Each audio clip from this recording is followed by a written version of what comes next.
3, 2, 1. Good evening and welcome to the Park and Recreation Commission's meeting on May 12th. And I'm going to hit the gavel and call this meeting to order at 6:36 p.m. This virtual meeting is compliant with the Governor's Executive Order N-29-20 issued on March 17th, 2020, allowing for deviation of teleconference rules required by the Brown Act. Consistent with the order, this virtual meeting provides a safe environment for staff, planning commissioners, and the public while allowing for public participation. The public may address the commission using exclusively remote public comment options, which are detailed below. The commission may take action on any item listed in the agenda. The Parks and Recreation Commission meeting will be exclusively virtual meeting. Members of the public may view the meeting by logging into the Zoom webinar listed below or on Comcast channel 27 and the city's YouTube channel at http://www.youtube.com/Brisbane CA. The agenda materials may be viewed online at www.brisbaneca.org/meetings. Join June webinar meeting ID 920-4174-1911, passcode 813855. To address the commission, members of the public are encouraged to submit written comments before the meeting. Members of the public who join the live Zoom webinar may address the commission in the meeting when called upon by the chairperson. Please use the chat box in the Zoom to alert staff that you want to address the commission. Members of the public watching the meeting on YouTube or channel 27 may email or text comments prior to the start of the particular agenda item to the below email and text line. Email jfranco@brisbaneca.org or text 628-219-2912. A call-in number is also available for those watching the meeting on YouTube or channel 27 for oral communications and public hearing items. Phone number +1 669 900 9128. Meeting ID 920-4174-1911. After entering the meeting ID and pressing pound, simply press pound a second time to enter the meeting waiting room. No participant code is required. Please wait to call until the chairperson and/or staff announces that the phone line is open. When you are led into the meeting, press *6 on your phone to unmute yourself before addressing the commission. To avoid feedback, please turn off the volume of the meeting broadcast on your TV or computer. You will still be able to hear the commissioners through your phone. Special assistance. If you need special assistance to participate in the meeting, please contact the Parks and Recreation Department at 415-508-2140 in advance of the meeting. Notification in advance of the meeting will enable the city to make reasonable arrangements to ensure accessibility to the meeting. Wonderful. Thank you so much, Jeff, for that introduction. You're welcome. Now, may I have a roll call? Sarah? Sound. We did, Sarah. Commissioner Marmion. Present. Commissioner Boliga. Here, present. Commissioner Greenlee. Present. Commissioner Kern. Present. And Commissioner Sims. Present. Now may I have the adoption of the agenda. Are there any deletions, additions, or changes? I move that we accept the agenda as presented. Roll call. I second that. Thank you, Sarah. Roll call. Okay, so in favor of adopting the agenda, Commissioner Marmion, Yes. Commissioner Bologa, Yes. Commissioner Greenlee, Yes. Commissioner Kern, Yes. and Commissioner Sims. Yes. May I have a motion to approval of the minutes of April 14th, 2021? I move that we approve the minutes as presented. I second. Okay, so to approve the minutes, Commissioner Marmion, Aye. Commissioner Bologa, Aye. Commissioner Greenlee, Aye. Commissioner Kern, Aye. and Commissioner Sims. Aye. Now I have citizen communications. Are there any?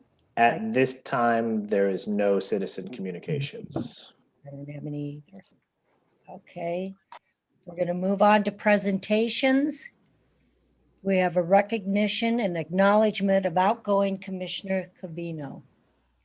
Can everybody see my share screen? Yeah. Great.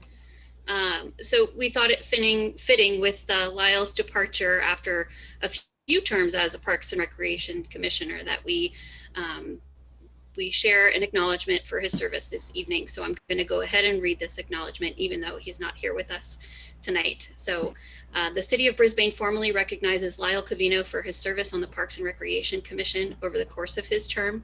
He acted in an advisory capacity to City Council on matters pertaining to the city's Recreation and Park Department, acted in an advisory capacity in preparation of the annual budget for recreation and long-range recreation and park and capital improvement program, recommended to the City Council fees for charges to be paid by residents and non-residents for use of city recreational facilities or for participation in city recreational programs, gathered community opinions and perceptions regarding recreational opportunities and needs, made recommendations concerning beautification, development, and improvement of parks and recreation facilities, actively participated in the city's development of the Bike, Pedestrian, and Trails Master Plan, served on the Technical Advisory Committee for the development of the Crocker Trail Master Plan, recommended policies regarding recreation and park services and programs for approval by City Council, and participated in the development and implementation of public events on behalf of the city and sponsored by the Recreation Department and or the Parks and Recreation Commission. After many years of service to the Brisbane community and advocacy in the field of parks and recreation, we thank Lyle for his time and dedication. And that's on behalf of the City of Brisbane and the Parks and Recreation Department. So thank you, Lyle, if you're out there. Thank you. Appreciate your service, and we wish you well in your next adventure.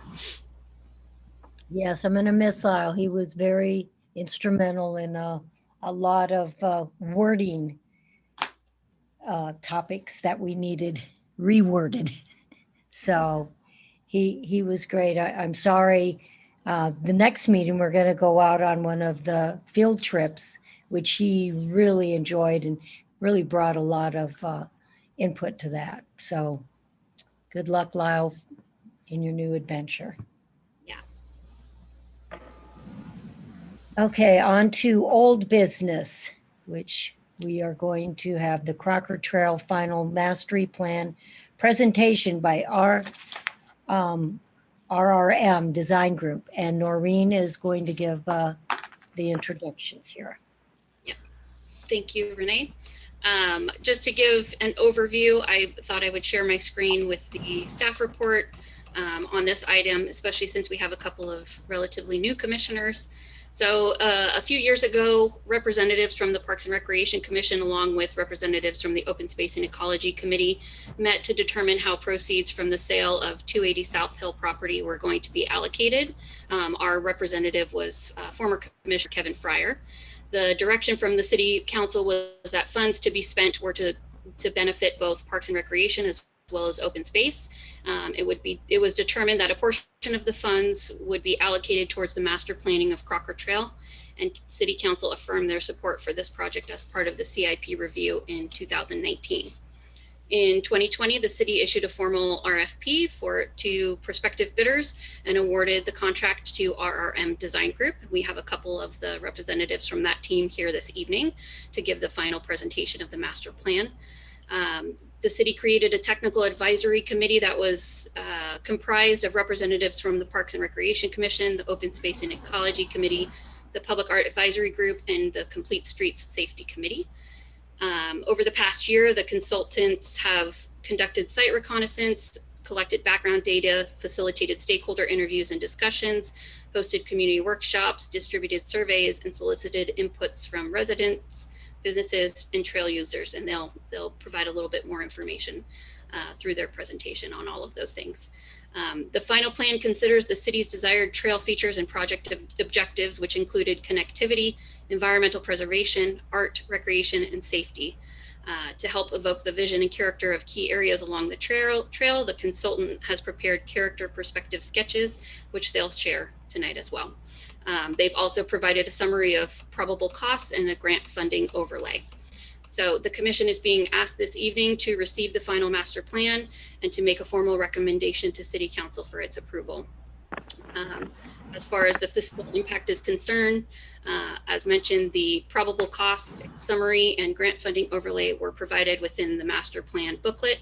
And at this time, funding for implementation beyond the trail resurfacing has not been allocated, but city staff will pursue alternative funding sources and grant opportunities to support future implementation.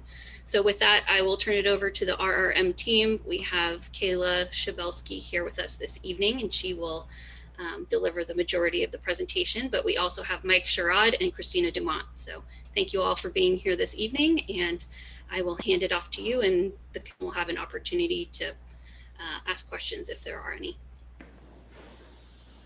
Thank you, Noreen.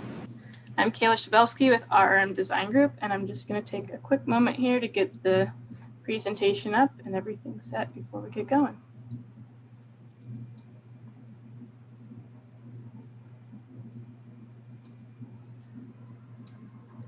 All right, so we're here tonight to present the final master plan for the Crocker Park Recreational Trail for recommendation to City Council.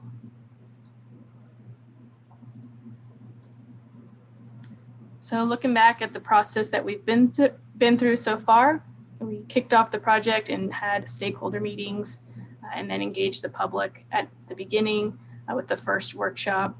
We had multiple workshops and surveys throughout the project, more touches with the Technical Advisory Committee, also working with Public Works. And we are here now on step 11, presenting to you before recommendation to City Council. And looking back at the input that we've received today, as Noreen has mentioned, the stakeholder meetings from the various stakeholder groups that made up the Technical Advisory Committee. We also engaged with local businesses. There was surveys provided and outreach in the luminary through the Chamber of Commerce. The first public meeting really focused on goals and visions for the trail, how it's currently being used, what people see needing improvement. And even though we were in the middle of the pandemic, we still had a significant amount of participation, both in the live engagement as well as the digital and hard surveys that were provided. The second community meeting, we came back with the amenities that were discussed and desired, and really focused on what is the character that is anticipated for this corridor. So looking at the master plan, what you see here is an overview of the master plan together to be presentable and graphic in nature on the screen, digestible. You'll see these icons on here. They are not to scale, they're graphically diagrammatic and are significantly larger than what you see. So it may look like a lot. Each of those items would be significantly smaller within the space. So we're gonna go through tonight and break out the different layers that make up these different components throughout the corridor. So looking first at the active areas, We heard from the community a desire for the recreational components within the corridor, looking at places for fitness. I'm going to show you the plan and also some graphic imagery that goes along with it, nature play, having mile markers along the trail as well. So taking a look at what some of these areas may begin to look like, what you see here is an example of a fitness amenity that's occurring within the trail corridor, acknowledging that for a majority of the trail that the city owns, it was a former rail right-of-way. So it's limited to the 20 feet. So having these spaces that are adjacent to the trail that can coexist and be multifunctional. So while we have the fitness here, including seat walls that can both be functional and also enclose the area. And having a lighter touch throughout the corridor, that was a big thing that we heard from the community, was making sure it still had its natural feel and it wasn't just getting loaded with a lot of amenities throughout. There was a desire for the fitness equipment to be both static and kinetic. So the images you see here were based on results from the survey. The graphics that you see in this presentation are not by any means the actual pieces of equipment that have been selected. It's just getting to the character, as we mentioned before, of what's been desired. There was also discussion about having nature play and abilities to have skills training alongside the trail, which you see here on the top right. It could be used by people walking on them as balance beams or alongside on bicycles as well. Looking at the contemplative rest areas, finding opportunities to enhance habitat, providing focal areas of planting. There was a really strong desire in the community surveys about greening the corridor, and that was a combination of removing the non-natives and enhancing what's out there. So looking at key areas where there is really good opportunity, for example, the area that's near where the chorus frogs are as you get closer to the tunnel, as an opportunity to further enhance, provide educational opportunities. The sketch you see here is showing the potential for maybe a raised boardwalk that would allow the natural drainage to continue to flow and feed into those potential seasonal wetlands that were identified in the biological assessment. You also start to see some of the character images here of the desire from the survey, looking at seating that has a more natural feel to it. It could be wood, it could be recycled materials, but there was definitely a strong desire to still keep that character within the corridor. Also the pollinator gardens, this would be another great location, also alongside the existing community garden on Quarry Road would help having a pollinator garden there to pollinate the local garden that you already have for the community.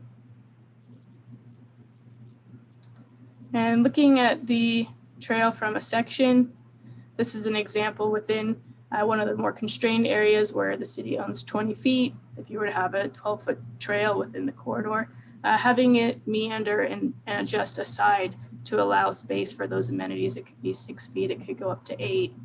In some cases, it could be less. And then in other locations where the trail continues, maintaining the 12 feet, but maybe including some of those opportunities for pockets of focal native planting and habitat enhancements, especially on the northern side of the trail, which gets a lot more sun and heat in the summer. We also heard from the community about the inclusion of art. Although there was not a strong desire, there was still a desire. So we wanted to acknowledge that there are opportunities to overlay art over time that can be reassessed with the community. There's opportunities for temporary art. It could be performing art spaces, looking at how an area where a stage could provide seating, and in other cases would be a stage for performing arts. Have crossing enhancements to increase the visibility at a crosswalk could also dual as a location for art and to provide additional identity to the trail. But there was also an interest in the idea of the ephemeral art, having temporary art displays that are out there, like rock cairns or stuff made out of natural materials that are there for a limited period of time. And local businesses were also engaged, and there's a list that's been collected of businesses that would like to stay up to date for a future public-private partnership, maybe including murals on the back sides of their buildings. Looking at the access, safety, and wayfinding within the corridor, safety was another big topic that came up. The community expressed desire for lighting in the corridor. So we are acknowledging through this plan that there is a desire for it and that it needs to be studied further. All the lighting that we've seen these days all is dark sky compliant. There's a lot of options and varieties out there, whether they dim to 50% or they're motion activated. The community had an interest in a combination of bollard lights and overhead, and that can be evaluated further through the environmental impacts. Looking at the signage along the corridor, what we show here is from the bicycle and pedestrian master plan from 2017, making sure that when people access the trail, they know how far it is to the next distance, and how the trail gets shared and used, developing an etiquette sign based on what the final uses are that are allowed along the trail. And as you're continuing on the trail, having the mile markers that are out there that are bigger and larger, more visible. We also heard about unauthorized vehicles within the corridor. So to keep to that natural feel, looking at key areas that can have boulders to prevent vehicles from accessing the trail, but still having openings large enough for, say, a business owner or employee who wants to come and access the trail on their lunch break. In other key areas where access is not needed, you could have a lower split rail fence. Looking at trailhead improvements, the trailhead on Park Lane across from the dog park, updating the trailhead signage showing the entire loop system and distances on there, including some seating, and also looking at the opportunity for additional parking. There's currently 7 parking spaces, and in orange here showing potential for 7 additional parking spaces and extended sidewalk.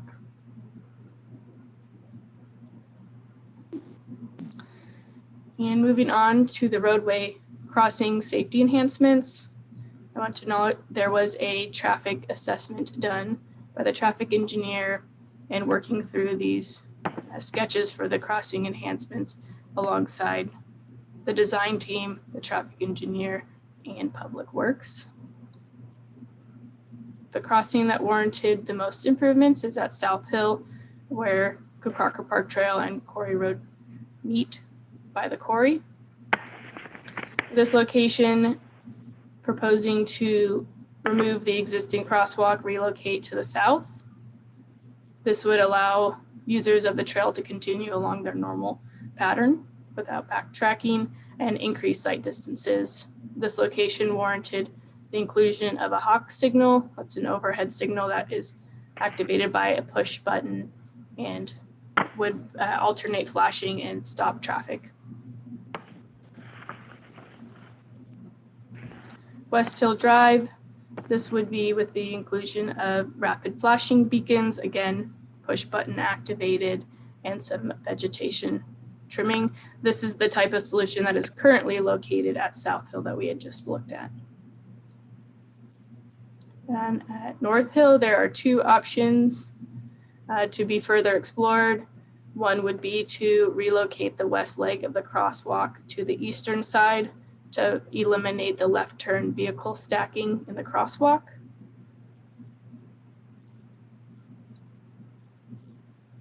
And the second option would be to maintain the existing crossing, but to improve the visibility and sight distances, there would be vegetation removal necessary. At Cypress Lane, there's a lot of deliveries into this site back here, and it warrants the inclusion of trail crossing signs and additional vegetation trimming to be certain those signs are visible. Recommendation for Valley Drive would be to provide a new and improved pedestrian corral that is wider on the interior for accessibility. The desire here to maintain the existing system still stands, which forces pedestrians to turn and look at the oncoming traffic on the interior. And the city may elect to include the rapid flashing beacons in the future as traffic volumes increase. So that concludes what we have for you today. I'm happy to expand further. There's definitely a lot more detail in the packet that we have provided, and I wanted to leave time to open up the floor to questions, and happy to answer for you. I'm going to put it back on the overall plan in case somebody has questions. Very well put together. Do any commissioners have any comments or additions or questions? I think it looks really good. A lot of work went into it. Yes. Yeah, I agree. This is great. I really like the thought that was put into limiting the amount or the accessibility of private vehicles. You know, on the north side, you can take a car on the trail very, very easily if you wanted to. The idea of the pollination garden, outstanding. That is fantastic and really, really exciting. I think that that's great. Some of the simpler things that I didn't even think about, like improving the wayfinding, that would be nice. My first time on the trail, I was like, when is this thing ending? So yeah, that would be really helpful. And then all of your ideas around the art and the stage, really, this is just really fantastic. Thank you. I guess the only thing I would say is I just want to clarify, it seemed in the packet, it said really what the city has money for right now is the repaving. And then we would have to, through grants or fundraising, kind of raise the rest. And it looked like, I was just taking a quick scan again, it's like a $4.4 million situation if we wanted to do it all. I guess where my head is, I'm really excited and I was like, oh, just do it. But it seems like we have a ways to go when it comes to paying. So Noreen, any insight on that, like how much it's going to take to do the paving and then where we would go for there in terms of how much budgetary dollars? Sure. So the city received a federal grant to fund the resurfacing of the trail, and that portion of the project is being managed by the Public Works team, specifically Karen Kinzer, the Deputy Director of Public Works. There might be an opportunity through that grant to secure some of the additional amenities that we're talking about tonight in the plan, things such as lighting or benches or trash receptacles or some of the wayfinding, some of the more kind of simple implementation pieces we might be able to fold into that grant if the funding allows for it to play out that way. But then the burden will be on staff to go out and seek out those additional grant opportunities to fund the other major portions of implementing the master plan. Thank I you. do want to add on to that the number that you do see at the back of the packet, that does include that portion that Public Works is going to be working on now. And what is the portion that Public Works, how much is the funding that Public Works is putting in for the repaving? So the initial grant award, the federal grant amount was about $885,000. Okay. And City Council prioritized what they assumed would be the difference. And this was a couple years ago through the CIP process. They assumed an additional $150,000 for the resurfacing. So, do we get the interest on that 885 that's been holding? It's been in holding for what, 5 years? I'm not sure, but I could find out. Yeah, we could get that interest. That's terrible. We don't. So we've got about $1 million. Yeah. Give or take a few, which is great. So that'll get us far. What is the timeline for the paving? I believe if I'm correct, and I can verify with Karen and follow up with the commission, I believe they are looking to receive the funding in 2022. Again, it's a federal grant, so it's a little bit more cumbersome of a process. So I don't know if the actual implementation of the resurfacing can happen in 2022 or if that will be pushed to 2023. It does require an environmental analysis, so they're going through that process right now. Got it. Okay. Thank you. Do you have anything, Lisa? Yeah. Can you hear me? Yeah. Yeah. So I just am wondering about the process of getting these details happening. Is this all going to come back to us as far as, okay, now we're going to go for exercise equipment. Now we're going to go for lighting, and those kind of granular details, are those just going to happen, or are they going to come back on our plate, or how did some of the fun details that we're seeing here get acted on? Yeah, some of those things might come back to the Parks and Recreation Commission just to have commissioners weigh in and give some just various priorities and preferences. I anticipate for something like fitness stations that staff might come back to the Park and Rec Commission with a couple of options, and then to determine preferences before the securing of contracts and rollout. And I assume that the Public Arts Commission would have something to do with all the murals. Yes. Yeah, and commissioning artists. Okay. Yep. And so that those budgets and that timeline will be determined later. We're just looking at a vision right now. That's correct. Okay. Well, I look forward to working on that. I think that's where the fun part happens. Yeah, and it becomes much easier for us to apply for grants and things like that once we have a master plan. We can say we're prepared and here's what the city has approved as the plan, and then we can go out and seek out those alternate funding sources. So this process tonight, we make a recommendation, and it'll be this master plan right here that we've just seen to the city council, or hopefully their approval to pass it. And then it's kind of like, then that's the Bible. Will it be set in stone then by the city council, or would they make little tweaks? The final plan is what's on the table in front of you this evening. Okay. One other question, Kayla. I know there's been discussion up there about where the dog kennel part was. And your presentation there, did you show where that actually is on there, and what's it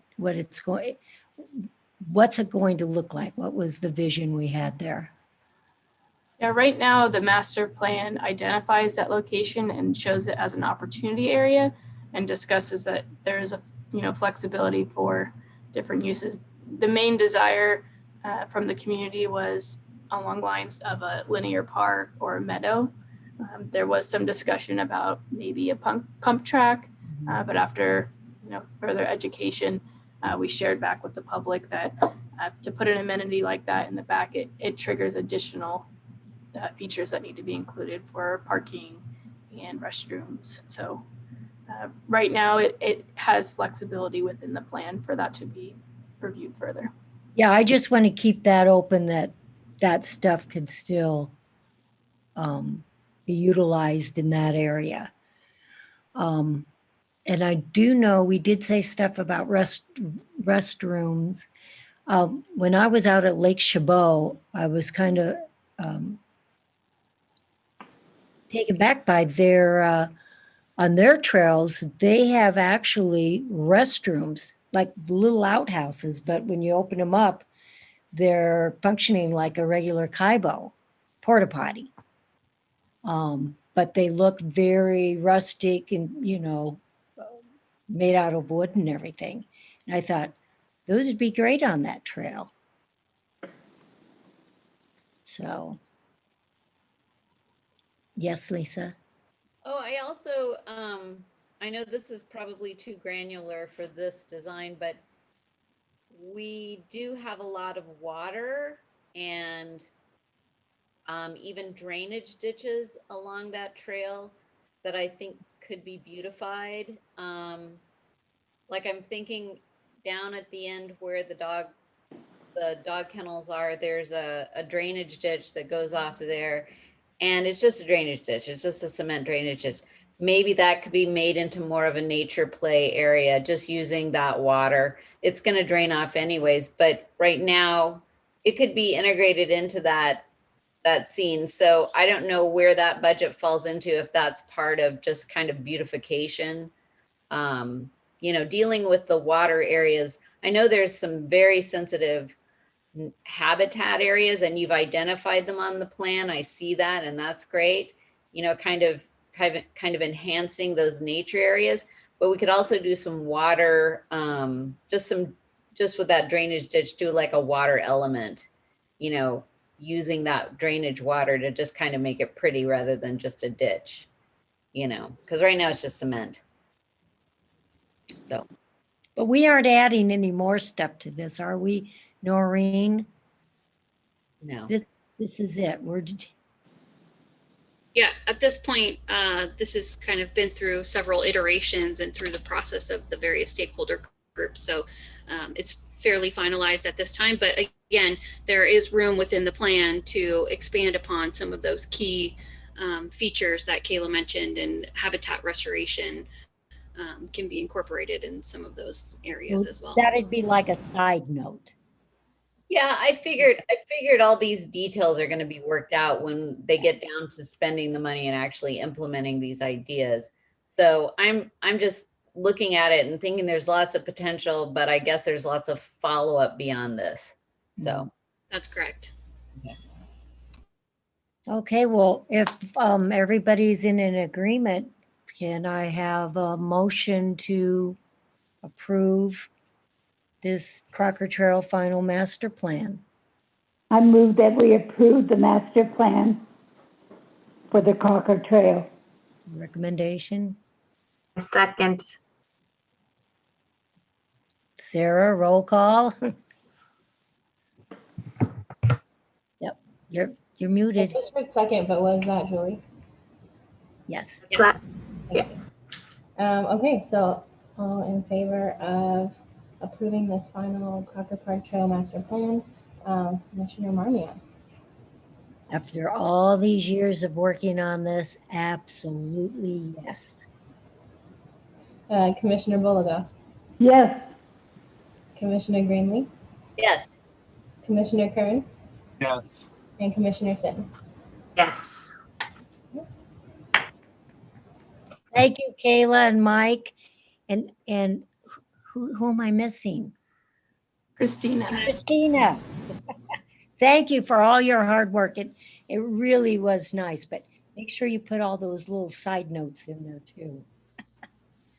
Yes, thank you to the RRM design team for all of your hard work on this project, and to the Trails Subcommittee who has been championing this for several years. So it's a big step, and it's very exciting for the city. Yes. Thank you all. Well, and it'll also go on because it'll eventually be part of maybe going into the Bay Trail. So it'll be on the register of San Mateo Trails. So that's exciting. It is. That really is. Yeah. Okay. Oh, okay. Moving on. Commission reorganization. What do we do here? All right. So as mentioned, Commissioner Covino is no longer with us, and due to his relocation. So given that he was seated as the vice chair of the commission, we will need to identify a replacement for the vice chair role on the commission for the remainder of the year until we do a formal full reorganization of the commission next year. So Renee, however you would like to facilitate that. Well, are there any nominations for? I nominate Renee. You do such a good job. My gavel. Yes, I think the gavel has it. I second that. I think it's a great idea. I third it. Yeah. Okay. Well, thank you. Okay, I'll be the vice chair. So be it. Okay, so we do need a motion to make Renee officially the vice chair, and in that motion, because Renee was seated as the secretary, then we do need to identify a secretary as the third in command. I The move whole that succession plan. we have Renee as the vice chair. No, I'll now we're second doing that. the secretary. Oh, we're doing the vice chair first? We do this motion Yes. first. Sarah could do a roll call. I think it was Bonnie was a first, and I think Frank was the second. We'll just do 2 roll calls. Okay, so Renee cannot vote, correct? Absentee. Okay. Commissioner Boliga, Aye.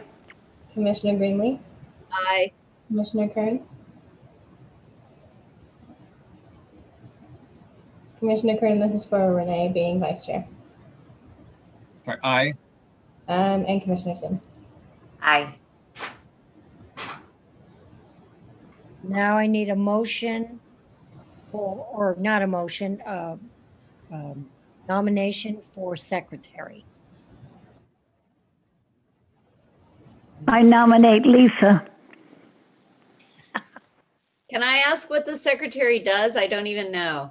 Great question. Yes. So it's kind of a long-standing role. I think the secretary of the commission used to assist with minute taking, but because that is now a staff responsibility, they don't take minutes, but they do step in to facilitate the meetings, as Renee is doing so this evening, in the event that the chair and the vice chair are not able to be present.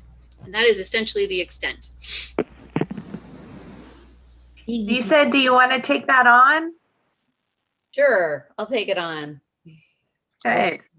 Do I have a motion to, I move that we have Lisa Greenlee as the secretary. I second that. Okay.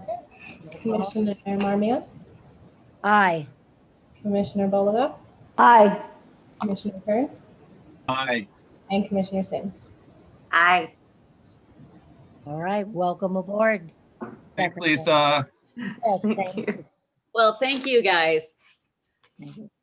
Okay, we're going to move on to the commission goals and work plan attachment.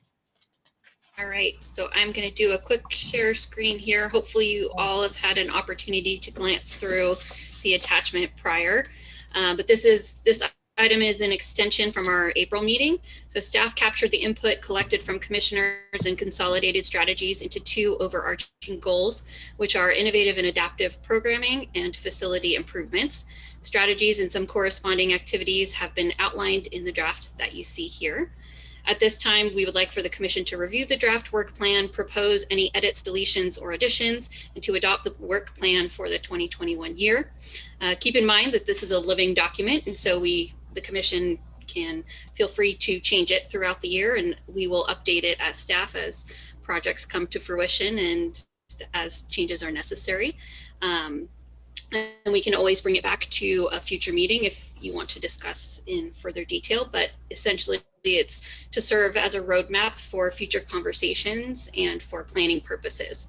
So I can scroll through here, but the strategies underneath innovative and adaptive programming include focus on outdoor opportunities, consider expansion of the preschool program and explore licensing potential, Smile Brisbane campaign evolution, collaborate with neighboring agencies on private organizations to bring more recreational opportunities and competitive sports to Brisbane residents, consider a post-pandemic needs assessment survey since the last one was done in 2017, create a plan to address mental health and physical wellness within the community, and consider new opportunities for senior programming. And some of the comments received from commissioners are included in further detail there underneath the activities and tasks. Can everybody see this? Is it small? I feel like it's small. Let's see. Can you tell me, just my face is up into it? That was a dead giveaway, Renee. Wow. Am I getting old? Okay, hopefully that's a little bit better. That's great. Okay, and then scrolling down to the second goal, which is facility improvements, we had talked about walkways, beautification, renovations to the old library, implementing recreational opportunities at Sierra Point and the marina, and completing outstanding facility projects and facility maintenance and prioritization. So at this point, I will open up the floor. If any commissioners have any comments or adjustments, we can go ahead and make those this evening. Can you scroll back up to the top, please? Sure. Just wanna-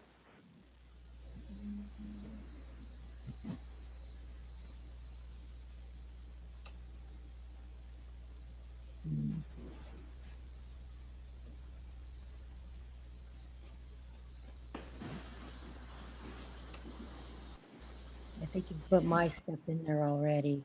Yeah. Does anyone have any comments? This looks accurate based upon our last meeting and the conversation that we had. To me, anyhow. Yeah. I tend to agree.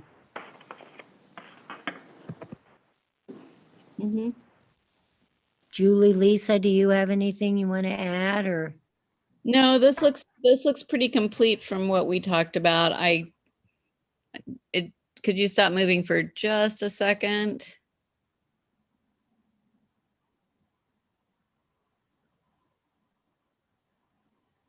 Yeah, I think this looks pretty complete.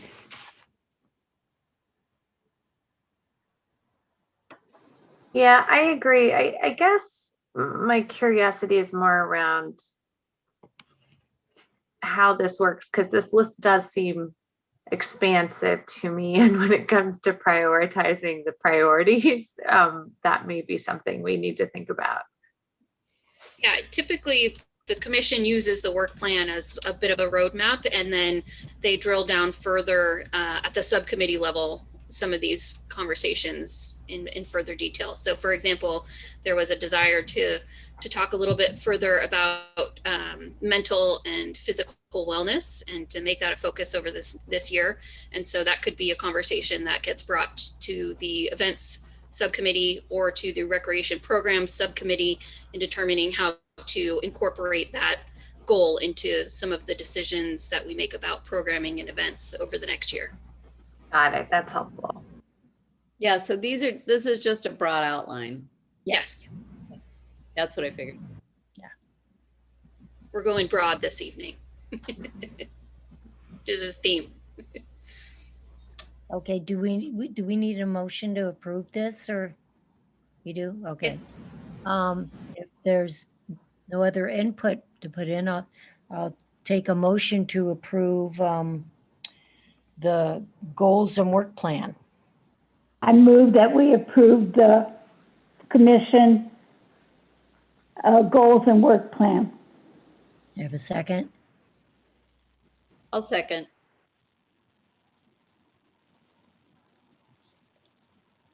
Okay, so we are approving the goals and work plan. Commissioner Marmion, Aye. Commissioner Boligoff, Aye. Commissioner Greenlee, Aye. Commissioner Kern, Aye. and Commissioner Sims. Aye. Okay, we're going to move on to new business. Discuss ideas for National Parks and Recreation Month for July 2021. Yeah, so July every year is National Parks and Recreation Month. Did you know? It's our month, so we always try to celebrate the wonderful things that Parks and Recreation bring to people's lives.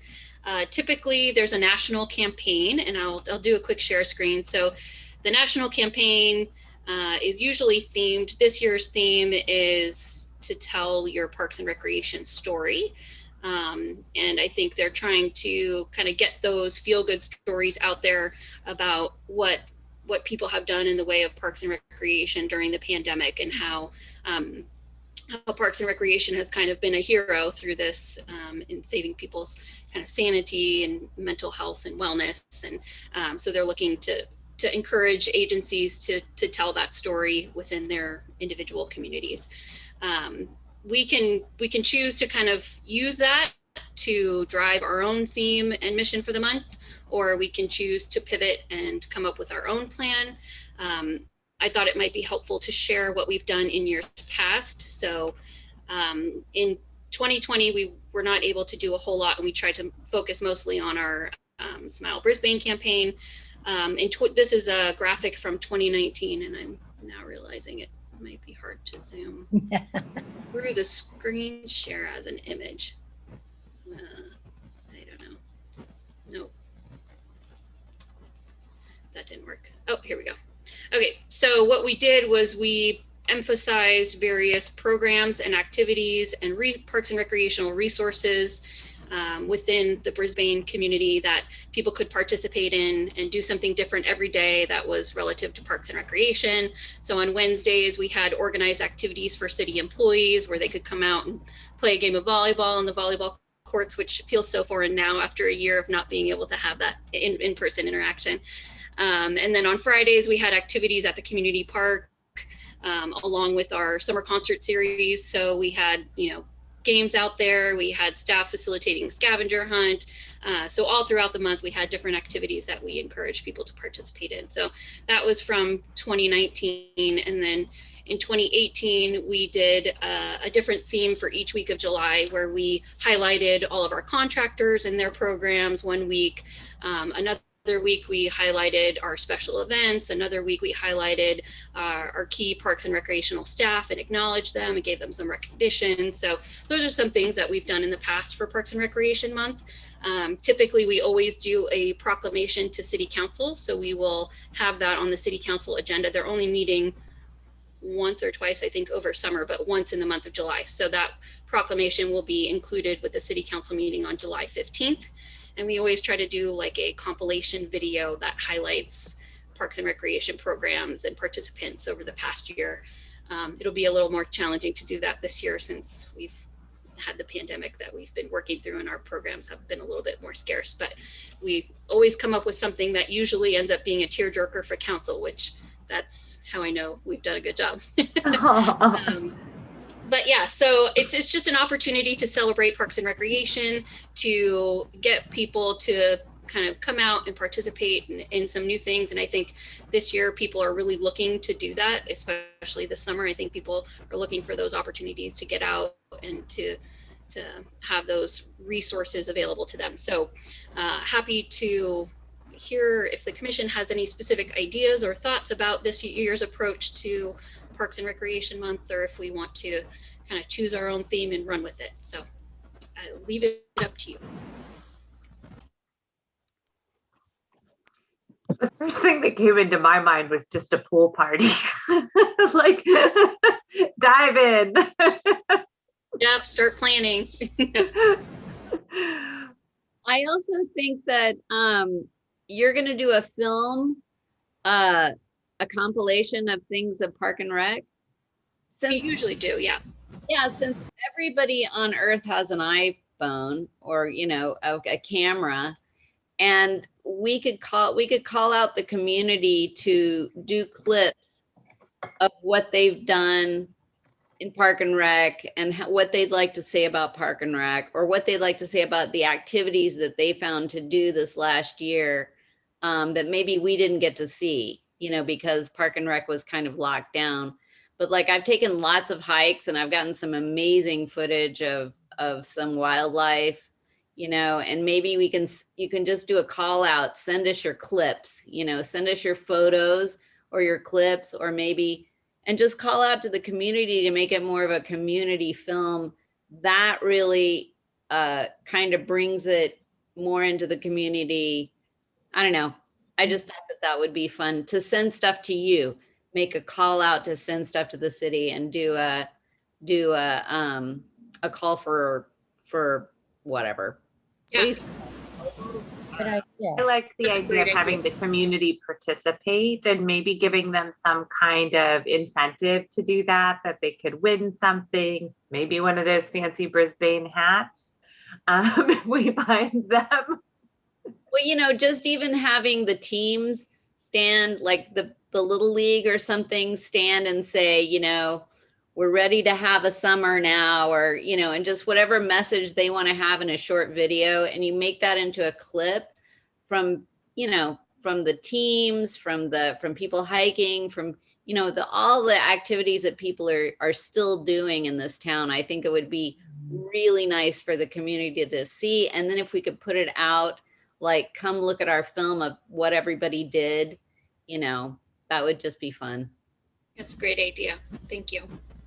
Recreation in COVID. Yeah. Good idea. Any other ideas? For what it's worth, I'm just thinking that, you know, we are creatures of habit. We are living a lifestyle that is COVID right now, you know, and that's what we've been doing for a year. We're coming out the other side of this. Maybe there's a way, like what you did in 2018 with that calendar, that we remind people of the full breadth of the programs that are back and available to them, because it's kind of been out of sight, out of mind now for a long time. So, you know, like Nana's kitchen here, it's open and you can eat inside. It just occurred to me that I could possibly do that today. I normally just bring it back to the backyard and we sit in the backyard. And so we've changed our lives so much and adapted, and now we get to go back. So maybe we just show them the menu of what's available some way, somehow. Like a welcome back. Yes, exactly. I like that a lot. I like that a lot, because Good idea. I'm stuck in a rut because, like you said, I just haven't done stuff in a long time. It would be really nice to be reminded what we can do. Mm-hmm.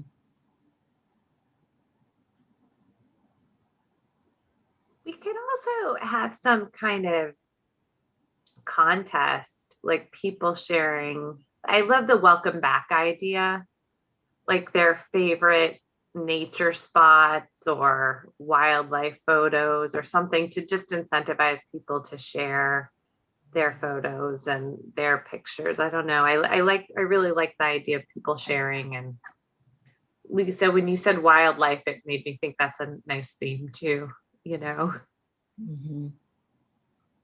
in every sense of the wildlife. You know?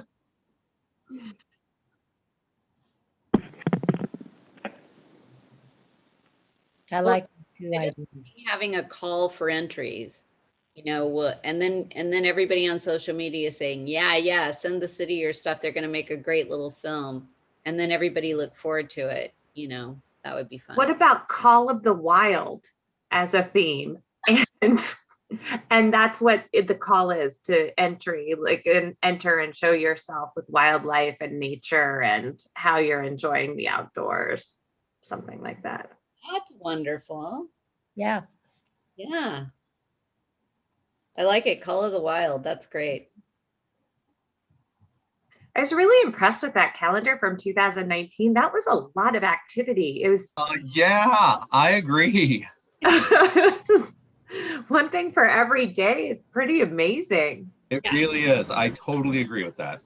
Yeah. Well, maybe that's something we could still do too during that month of July. Sarah, go into the park and, you know, like they did at the farmer's market a couple weeks ago, where you had the cornhole games and game night in the park. Social distancing if we still have to do it. Yeah, and I know the events subcommittee had talked about doing some pop-up events this summer too. So that's something that could be rolled into that monthly calendar to promote Parks and Recreation Month. These are all good ideas. You'll be busy. That calendar will get filled. Great ideas. Yeah. Okay, is that it? Okay, do you need anything else, Noreen, for? No, those are all very great ideas. Thank you, guys. It will make our jobs easier to bring it all to fruition. So thank you. We'll move to reports. Chairperson. I don't have anything to report. I just have a comment that a citizen asked me about the dog park. What is the time frame? So we are in the process of signing the agreements with the contractor, and they have already started on their kind of conceptual design planning. So we anticipate it will probably take a few weeks to get through that process and for them to prepare materials and supplies. So we're hoping maybe by the end of June, mid-June or end of June, that they can start construction on site. We will certainly notify dog park users with signage and through all the community marketing channels prior so that they are aware of the closure. But once the contractor is on site, they don't anticipate the work taking more than a week. So it should be fairly quick. So we're hoping maybe by the end of July that we could have everything wrapped up and we do intend to have some small kind of ribbon cutting or reopening event as well. We should have a dog cut the ribbon. Are you volunteering your dog, Julie? Ursa, do you want to do it? But I wonder if we had a dog just randomly selected through a raffle or something that gets to cut the ribbon. You can have little doggy treats going across and they have to do the thing right. They could tear through. Obviously they can have scissors. But I think that would be hilarious. I think that's going to be a big event. That's really wonderful. So you say the end of June, they should close it up. Mm-hmm. And by the end of July, it should open? Hopefully mid-July, end of July at the latest. Yep, if all goes well. But, construction projects always have delays. Oh, yeah. Okay. So probably a month of construction, not a week. We'll see. Okay. I'd rather be conservative with my estimate. Yeah. Okay, well, thank you for that. Okay, on to subcommittees. Report on concerts in the park. The meeting was held on April 10th. Or April 20th. April 20th. Who's reporting on that? Me, Bonnie. Okay, Bonnie, what's happening? We're going to have 3 concerts starting in September. They were talking about possibly doing it on a Saturday. I don't think that's firm yet. We still have to talk some more on that. But they booked 3 bands. Okay. I don't know if Jeff has any more to say on that. Yeah, I will add a little bit more, yes.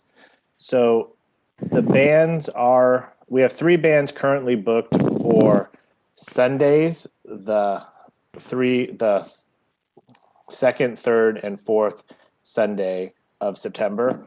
And we are looking into, I've contacted the Lions Club to see if they're able to do the either DJ day concert on the Sunday prior, which would be Labor Day weekend, or if we wanted to keep that consistent and have it on a Friday night, we would be willing to have that the Friday night before the first concert. So I'm still awaiting to hear back from them about that.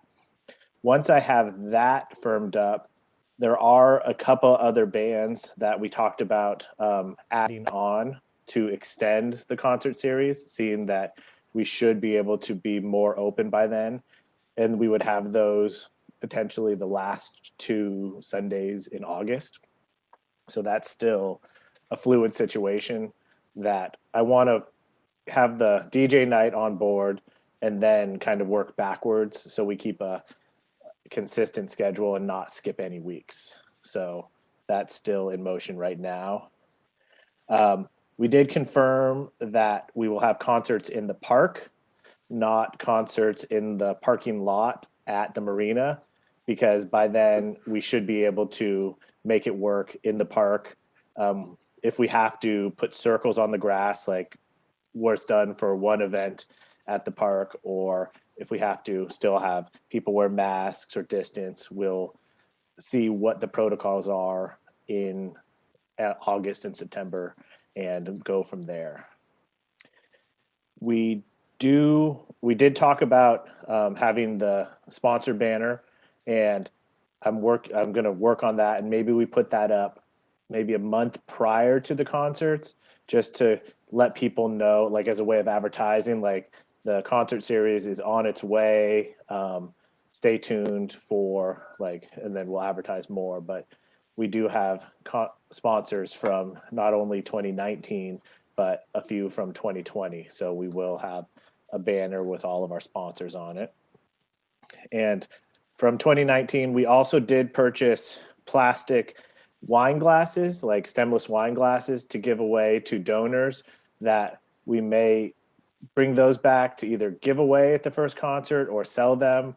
There's been talk, everybody likes the Brisbane hats with the sunset on them.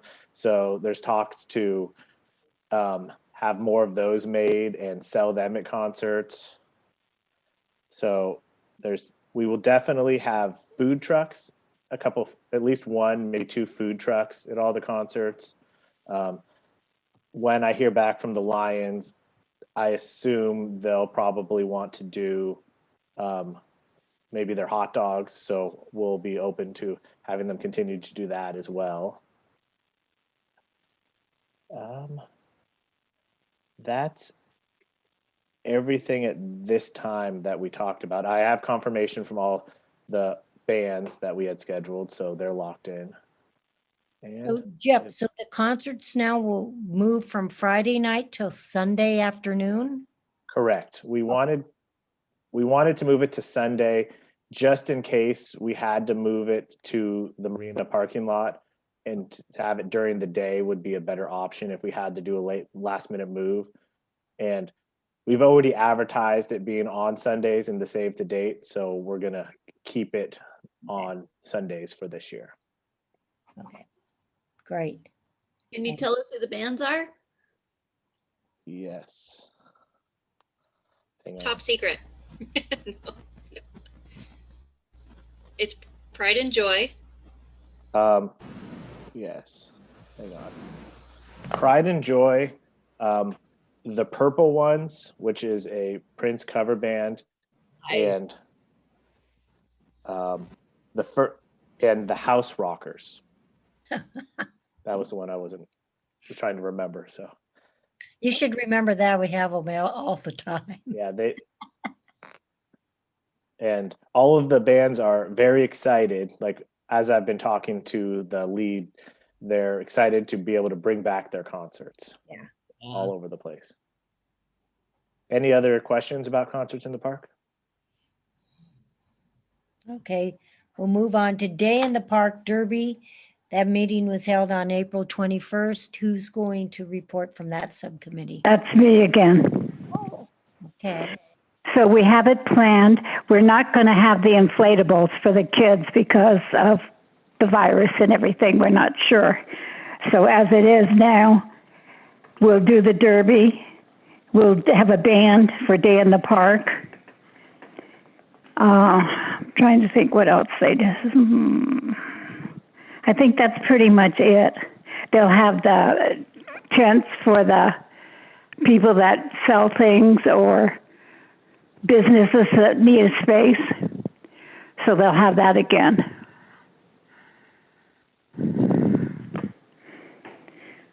That's about all. We'll meet again, of course, because it's October 2nd, I think. Anybody else on there want to add anything? Pardon me? Is there another commissioner that needed to add anything? No, I was at the meeting. Bonnie pretty much summed it up. We're going to have to meet again. So we're going to take a month off and then reconvene. Oh, okay, great. Sounds good. Okay, now we're moving to setting committee meetings. Okay, let me get I have to get my paper to see who subcommittee roster. Here. Right, and we will update that subcommittee roster for the next meeting to reflect Lyle's departure. Okay, so does the beautification committee, have you met yet? I don't think so. I'm on that commission, right? Right, the beautification. Yeah. And I let Angel know because she's the staff liaison for the city council representative. So I believe they're just trying to flush out a date. Okay. Okay. Events. We have an event meeting next week on the 18th. I think it's the Tuesday, right? That's right. Thank you for reminding me, on the 18th. The Luna Fest meeting first, I think, and then I think the events committee was going to convene afterwards, if I remember that correctly. Let me see if I got it in my calendar to make sure. We had a Luna Fest meeting since the last Parks and Rec meeting. Did we? No, I don't think we have. Yeah. No. Yeah, I just show Luna Fest at 3:30. What time is the events meeting? Sarah, did you say? Give me a sec. Let me double check. It's at 4:30. The events is at 4:30. Events. And the On rest- my calendar. I don't know if that's accurate. It's not my calendar, 4:30. Yeah, it's on mine for then as well. Yeah. Okay, well, I don't know why I didn't have it on there. Okay, I'll put it down there. Thank you. Does Festival of Lights need to meet yet? No. It's a little early. Habitat for Restoration Day? Jeff? I'll Habitat. reach back out to Public Works to see, because we haven't had an event yet this year, but as things are opening up, we usually have an event in the summer months, and then we have Coastal Cleanup Day, which is in September. So I feel we probably I'll communicate with Public Works, because it's a joint meeting that has to take place, and hopefully we can set something up either probably after the next commission meeting. If sooner, then we'll set it up before the next meeting. Okay. Public Art. They haven't met. I don't think you guys have met in a while. Just a question. I was out at the marina today, and you know they're doing all that building. And I know before Public Art, they met another time because there was somebody that wanted to put sculptures out there. You remember that, Noreen, or was that before you? I can't remember. So I just, with building, and I just was throwing that out there because of Public Art. They should be working on stuff. Yeah, that item did go through the Public Art Advisory Group. Yeah. But we did have a public art meeting. Oh, you did? Yeah, we did. Remember, Bonnie? It was with the about the mural. Was that the public art? We're supposed to meet again. Yeah. Yeah. So am I supposed to report on what happened with that meeting? Well, when did you guys have the meeting? Meet on the 25th of this month. Oh, you're having it this. Yeah, but we had one, our first that I was on. I don't know. I don't know if we reported on that one. It was pretty much all about the mural. Right. Which mural? The skate park mural. Oh, skate park. Skate park mural. What happened? The whole thing got tabled. Why we're meeting on the 25th, to see if we can come to some agreement. Right. Okay. That we're still kind of at an impasse on that. Right. Mhm. Okay, so then they can report back on that in June. Right. Okay, great. Okay, recreation programs. I don't think we've had a meeting yet. We haven't had a meeting since the last Park and Recs meeting. Okay. Should they have a meeting, you think? Is it just you and I now, Julie? Yeah. No, is it events? Both programs. Recreation programs. Yeah, not me. We might need another person to join us who has some more experience there, but maybe the city staff. Yeah, I mean, if there's something that's timely to justify a meeting between now and our next commission meeting, we can schedule something. Otherwise, we can wait until our next commission meeting and schedule something afterwards. Why don't we wait? Sounds like we should.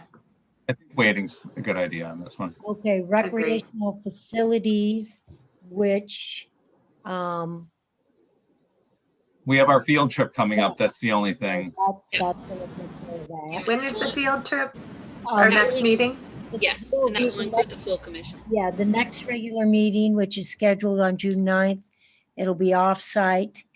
And the tour will include Mission Blue Center, Community Center, Sunrise Room, and possibly the new library. Nice. So, okay, seniors. Do seniors need? Seniors are not meeting yet. And services. They aren't meeting yet either, are they? Are they doing any? They were trying to get back up and running, but summer, they usually take the break during the summer. So we might want to hold off on the teen subcommittee until maybe a little later this summer to prepare for fall. Okay. So it looks like the only subcommittees that are meeting are events and public art, correct? They'll be meeting, so they'll report on next in June. And Right. I think Pardon me? facilities, Oh, yes. Well, facilities, we'll all know what that, we don't really need to, I don't okay. know, will we report back? Yeah. Okay. We got that. Okay, are there commissioners? Do commissioners have anything to report? No? Staff. All right, so we have a few just updates for everyone. So we're getting ready to roll out our summer schedule. In particular, that's specific to camps and aquatics and events. So Jeff is working diligently on preparing for the ramp up for summer at the pool and figuring out the logistics of bringing back swim lessons and family swim times and incorporating that into the summer schedule at the pool, and also preparing staff and doing some lifeguarding recruitments. So Jeff's been very busy the last few weeks in preparing for that, but we hope to make the announcement soon to the public so that people can have it on their radar for the summer and be prepared to start registering for those things, because it will still be by reservation and pre-registration at the pool. So, and then summer camp registration has opened. We are, I think, pretty close to full. Or at least full on a couple of sessions. We're running summer camp this summer in 2-week sessions for 4 sessions throughout the duration of the summer. So we're getting prepared for that as well, and also doing recruitments for part-time staff for camps. If anybody is interested, I think those recruitments are still open. All of the recreation leader recruitments are closed now. Are the rec aides open? No. Oh, just kidding. I misspoke. So. We typically take the week off between when school gets out of session and when we start our summer programming. We use that week to conduct a significant amount of staff training that gets us through the year. So first aid and CPR training, mandatory Cal OSHA trainings, and so forth. So we'll be doing staff training between the week of June 14th through the 18th for both aquatics and camp staff. Our spring sports are in full swing. I think I reported to the commission last time that we have 4 youth baseball teams. They're off and running and doing great, and I think everybody's thrilled to be back and playing. We also just restarted our adult softball league, or one of the first in the county to bring that back, and we have 6 teams. So that's a good turnout for us. So they're playing and having a blast as well. And we received a lot of great feedback from the umpires that they were pleasantly surprised with our protocol and ensuring everybody was safe and wearing masks and distancing appropriately. So that was nice to hear as well. So little kudos to Ricardo, who's been handling all of our sports stuff right now. We are anticipating doing a small preschool graduation for our preschoolers that will be transitioning from preschool to kindergarten next year. So we'll be doing that, I think, later this month or early June, hopefully outdoors. And it's always nice. The immediate family gets really excited, and some people go all out for preschool graduation. So we're excited to be able to do something, even though it might not look like our traditional preschool graduation where we go, decorate Mission Blue and make it all glam, but at least we'll be able to have something this year and be able to celebrate the little ones. So that's exciting. And then just quickly, we typically do our volunteer of the year applications and recommendations this time of year. Generally, we make that announcement at the annual day in the park. So right now we're going to be putting out information to the public to solicit nominations for our volunteer of the year. So you may see that coming, but if anybody has recommendations, they can send those directly to me. And then I mentioned, I didn't know if all of you were on the meeting when I mentioned it, but the city is going to be hosting a wildfire awareness event on June 5th at the community park. They'll be closing off San Francisco Avenue that day. I think it's 10 to 1 if I'm correct. But you should see an advertisement for it in upcoming announcements in city publications and the blast. So keep an eye out for it, and hopefully people can come down to the park and receive some education regarding mitigation efforts from North County Fire and some county partners as well. So just wanted to get that on your radar. And then Renee had mentioned our next meeting is June 9th, and it will be an offsite facilities tour. So it will not be broadcasted to the public or recorded, but we will take notes and we will have an agenda. Typically, we have everybody meet at City Hall at 6:30, which is normal meeting time. If anybody's unable to make it or uncomfortable attending in person, just give me a heads up in advance and we can work something out to have you participate remotely.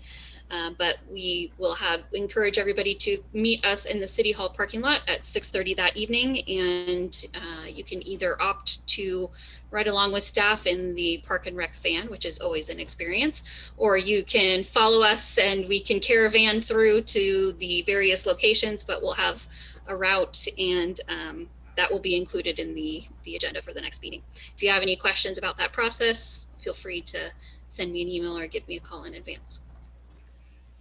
Noreen, I just had a question before we conclude. I'm reflecting again on Parks and Recreation Month.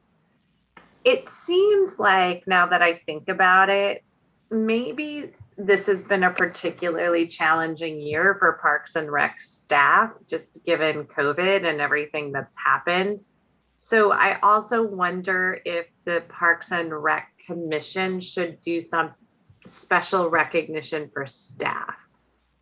And I'm not sure what that is, but I just wanted to put that out there. Maybe we can put our heads together, but I think that would be nice. Yes, absolutely. Very kind of you. We have had staff working throughout the duration of the pandemic, and I'm proud to say, and I'm grateful to the city that we haven't experienced any layoffs within our department. We've had part-time staff working pretty much the entire time to provide essential childcare and to provide senior meals and to have the pool be open for people to come and exercise through lap swim and water aerobics. So our team has been operating in full force throughout the duration of the pandemic, and we're very grateful to them for that. So thank you. Yeah. So how would we go about deciding what to do there? Like it's I know you all come up with a plan, but do you give us the idea, or should we give you the ideas that we have? It might feel a little awkward for us to come up with our own exactly. Here's how we'd like to be honored. Yeah. So maybe we'll talk, and maybe we can bring our ideas to the next meeting, or. Okay. Let's all bring our ideas. Yeah. Okay. Is that something where no more than 3 of you can talk about it, though? That's the whole thing. Yeah, we can't be talking about this. So maybe it would be slightly awkward, but not too awkward if you put it in the minutes to remind us to do that. If it's at a meeting, more than 3 of you could talk about it. If it's at a public meeting, but if there's just maybe a couple of you that wanted to champion that outside of the meeting, then you could have 2 of you kind of work on that on the side. Otherwise, if you want it to be a collaborative group effort, then we would need to agendize it. Okay. So, yeah, let's bring our ideas, and if anybody wants to reach out to me beforehand and do some pre-work, we can do that. Okay. Good idea, Julie. Good. Thank you. Okay, commission matters. Is there any written communications? I don't have anything. Anybody else? I don't have any written communications at this time. Okay, commission calendar. Yep, we kind of talked through our next meeting already, so I think we're all set. Okay, so guess what this means? The gavel. The gavel. I didn't hear a gavel. Meeting is adjourned at 8 p.m. Thank you very much for joining us, Well done. all commissioners, for all the motions that we made tonight